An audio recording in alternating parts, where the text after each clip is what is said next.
دولت امریکا باید پاسخگوی جنایات رژیم صهیونیستی باشه. این دولت آمریکاست که با تمام توان اکنون در حمایت از رژیم صهیونیستی علیه ملت فلسطین و ملت مظلوم فلسطین قرار.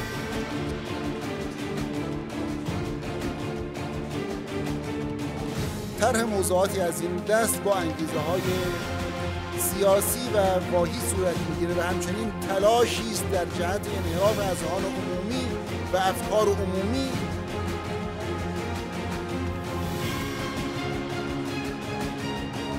قطع آب، غذا، ممانعت از ورود دارو و تجهیزات پزشکی. خب این داره در واقع انجام میشه توسط رژیم صهیونیستی.